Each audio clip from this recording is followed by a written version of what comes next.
It is strenuous on purpose, and that is a frustrating thing for everybody. But it is, they are not our Google Trust and Safety team. They're really good folks. They are not out to get anybody. Yeah, of course. Yeah. We take user data and privacy and security quite seriously. As you two are well aware of. I think probably our audience is well aware of as well. So there are a lot of things that need to be confirmed. They can't just take folks' word for it, and that can lead to a lot of back and forth with the team. Hi everyone, I'm Steve Basil from the Workspace Developer Relations team, and I'm joined here with Dave Abuwov and Joe Romeo. Yesterday we just had our Workspace Developer Summit here in Sunnyvale, and both of you did talks. So Dave, I just want to start with you. Sure. Can you give a little bit about what you talked about? Just for those who couldn't attend? We talked about how to prepare your add-on or app but specifically add-ons and written in AppScript and alternative runtimes for the upcoming change with Granular OAuth permissions. Right? Up until now, when you approve your app, it's all or nothing for AppScript-powered editor add-ons and AppScript-powered workspace add-ons and HTTP alternative runtime add-ons.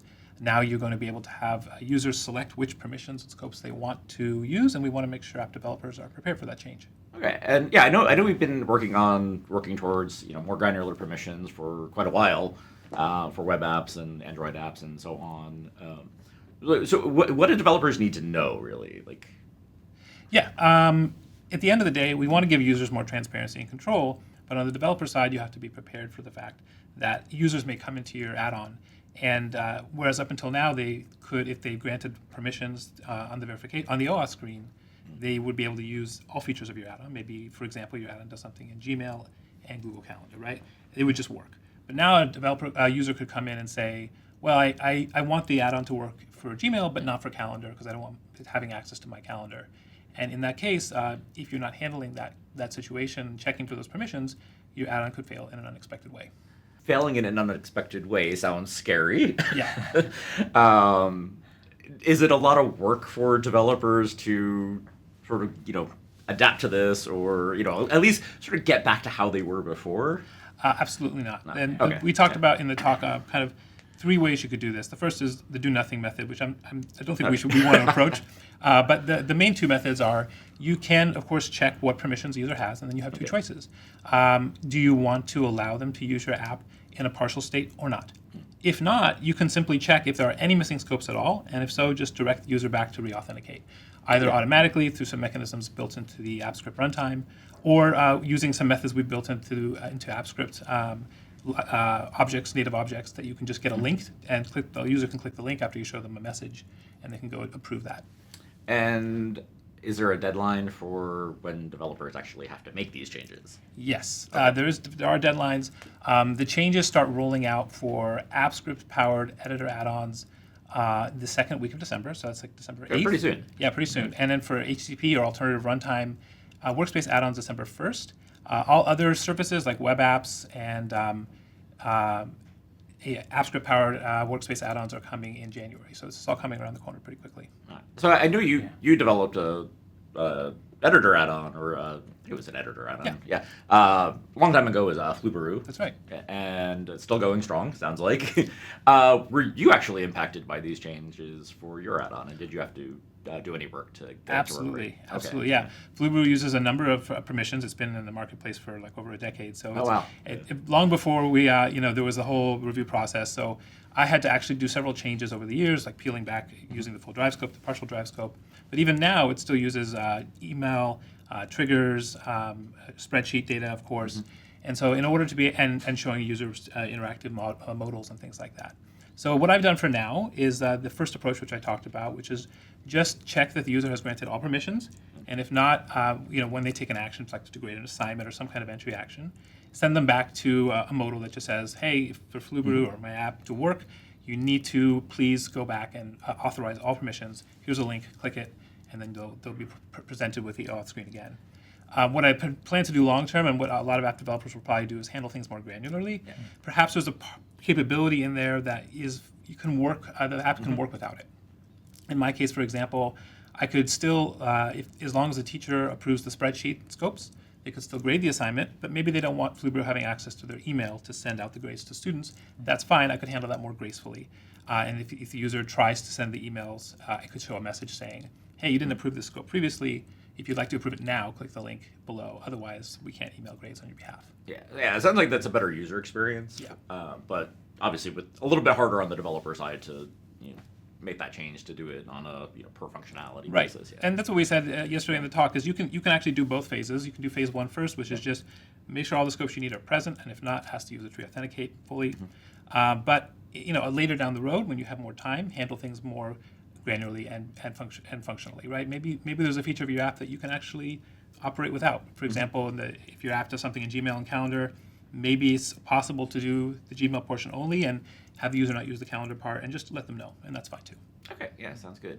So, Joe, your talk was actually in a somewhat adjacent area. So, you're talking about OAuth and scopes and everything. Very much so. Navigating the whole process of trust and safety and getting your apps approved for Marketplace and everything. So, why'd you do the talk, and what were you hoping to get out to help developers with? Yeah, it's real timely stuff. It was fun coming on after Dave and the granular consent is really a wonderful user-facing feature that I think folks are going to get used to, and there's not too much developer change involved to get there. And so I took the wider view of things and charted the using some examples from the partner ecosystem as I work with a lot of our really great strategic partners for Google Cloud. I took examples that I've accumulated working with them over the last few years and tried to share that with a wider audience of things that they need to know going through the entire process where folks can typically get stuck and hung up on. Yeah, the process is challenging sometimes. Did you have any, I don't want to say silver bullets, but top tips or top tricks or just how to make that process as easy as possible? Yeah, it is. It is strenuous on purpose, and that is a frustrating thing for everybody. But it is, they are not our Google Trust and Safety team. They're really good folks. They are not out to get anybody. Yeah, of course. Yeah. We take user data and privacy and security quite seriously.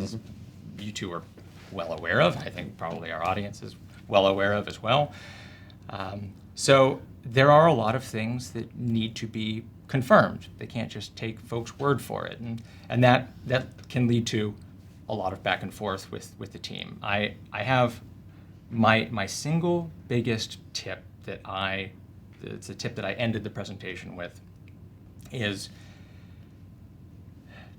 to attempt to assume positive intent whenever possible. You are only, when you submit an application for review, you are going to get an email thread automatically generated with the owners of the project, the editors of the project.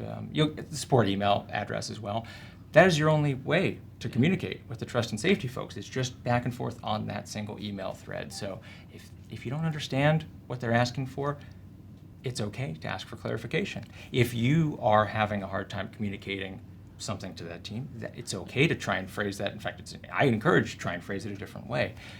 There are going to be those kinds of miscommunications, but I think it's important to not jump to antagonistic, and you're going to get through the process a whole lot faster. And Joe, I think you mentioned yesterday a really good point, is that a lot of these folks in trust and safety, they may be concurrently reviewing dozens, maybe even hundreds of apps. Right? Absolutely. Not just for Workspace too.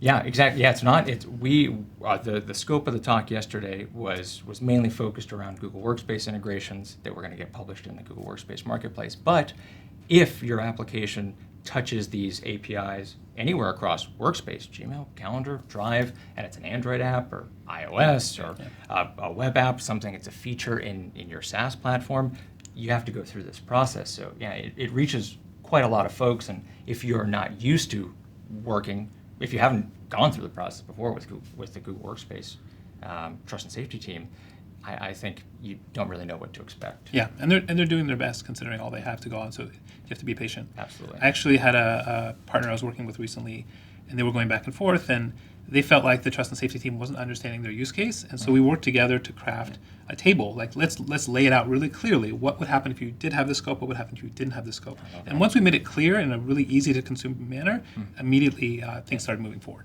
Oh yeah, no, that's a great point. I'm a huge fan of sharing screenshots, screen recordings, draw some mock-ups, something visual, because you're going to get different reviewers every time. There's no guarantee you're going to get the same folks.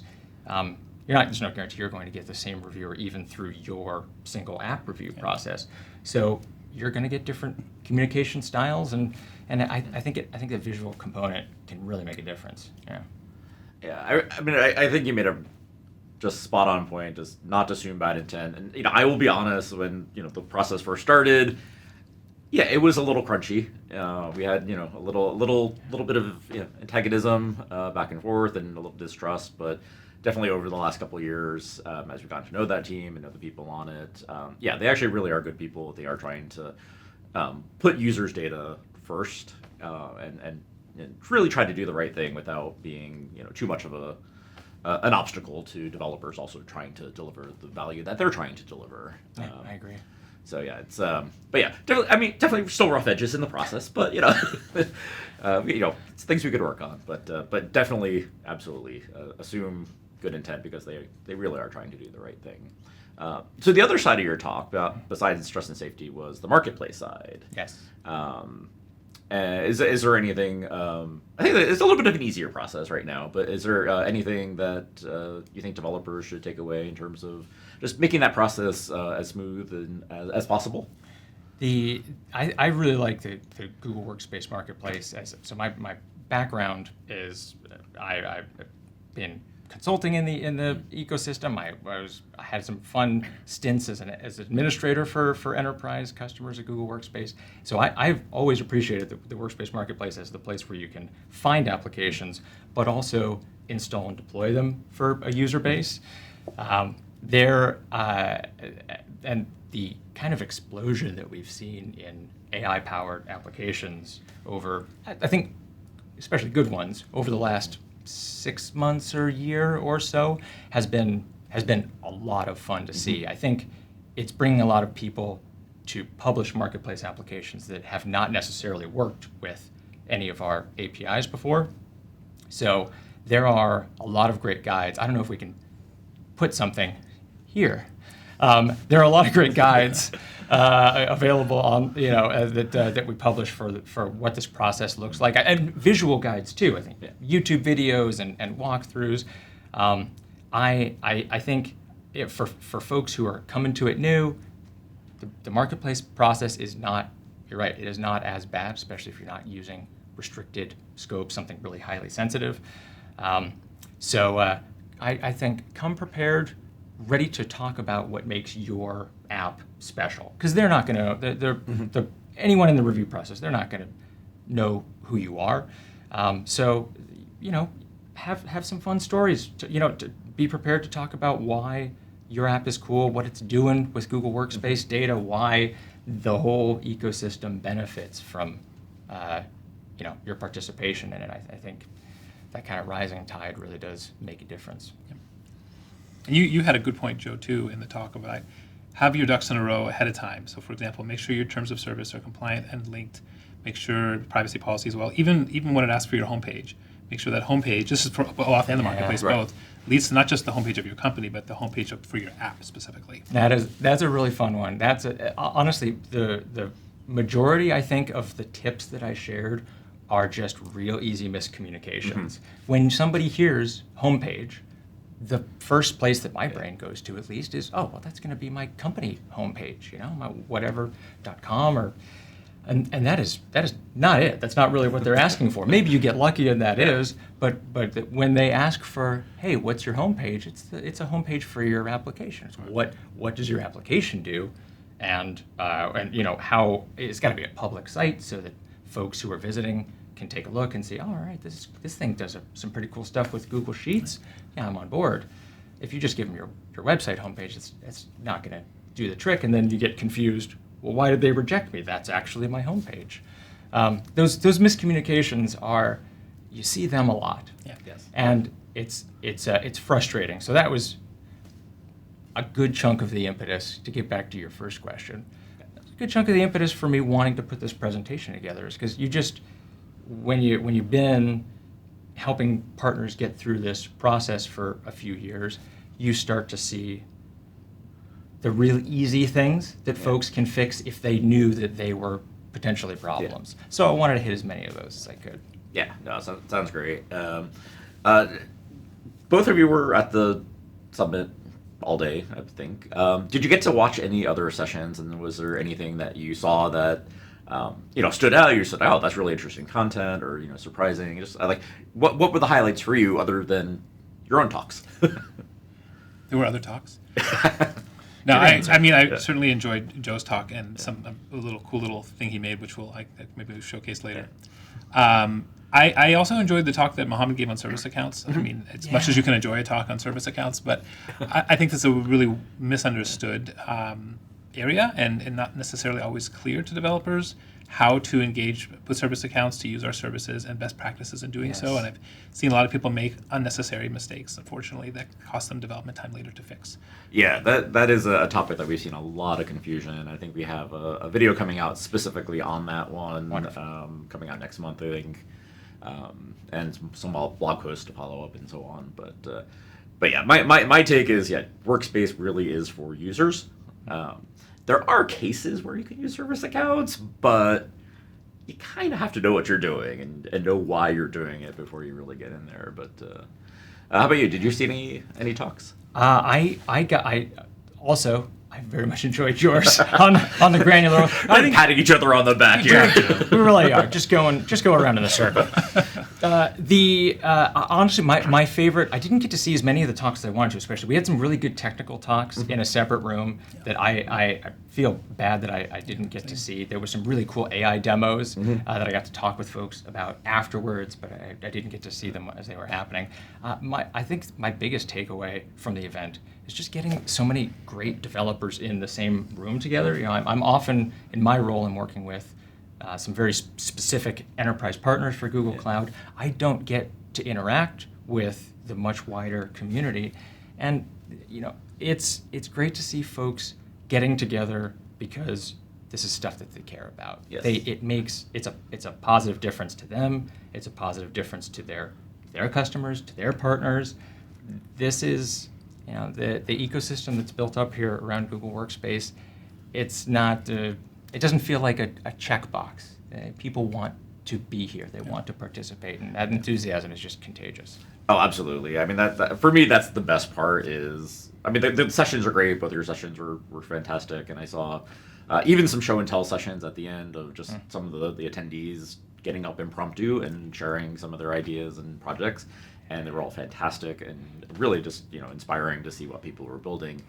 But at the end of the day, the real value for me is the conversations during lunch, during the closing, just on the breaks, and being able to catch up with people or even meet a whole bunch of new people that I had didn't know anything about their company, but then they're like, hey, we're doing this thing, and it's like, oh, wow, that's actually really cool.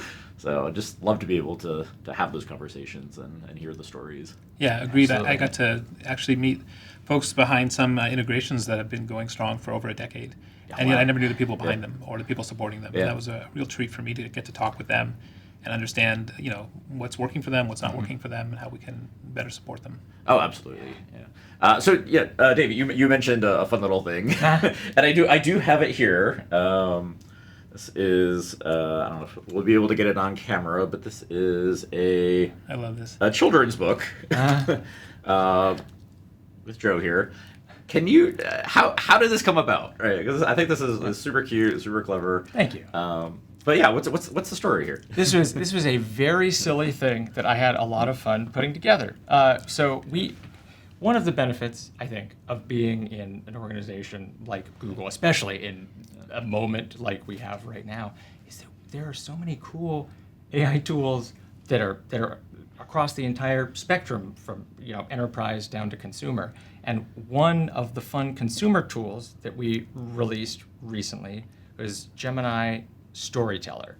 And this is at its simplest, you just give Storyteller a little prompt about, I've got a 5-year-old daughter and I would like to talk to her about the train system in California, and it'll make a nice little story to teach them about it, and with pictures and everything. I took my presentation about navigating the Google Workspace Marketplace review process as the input, and it gave me Appy's Great Adventure, which is just the story of an app going through the entire review process with the same watch points that I talked about, with the homepage and brand verification and API OAuth scopes, but written very simply, and I think it turned out pretty adorable. Yeah, no, it's fantastic. And so was it going from Gemini, like, hey, here's some, a little digital storybook, to just the actual printed thing? Was that easy? Was like, what did you have to do that? Yeah, it was. I would selfishly, I would love if there was a print now button at the end of the Gemini story. I would buy these for every family member until they got sick of them, because I think they're really wonderful.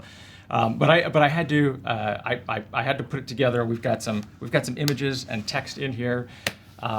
That I pulled out of the Storyteller. I did use Nano Banana, which I think everybody is loving these days. Oh yeah, it's fantastic. To tweak some of the images so that I was recognizably me in the book. Oh, well, thank you very much.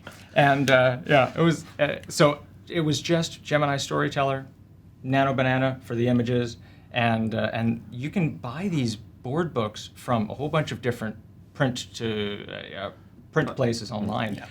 Really relatively inexpensive. It was a very fun one-off. I didn't expect it to get the reception. I walked around and showed that book to a couple different vendors and who've been through our process, and they loved it. Everyone was lighting up over it. It kind of reminds me of a book you'd show your young son or daughter, like before you go to the dentist or the doctor for the first time. Yeah, exactly. Like what to know, what to expect, why not to. You shouldn't be scared. These are the things you're going to encounter.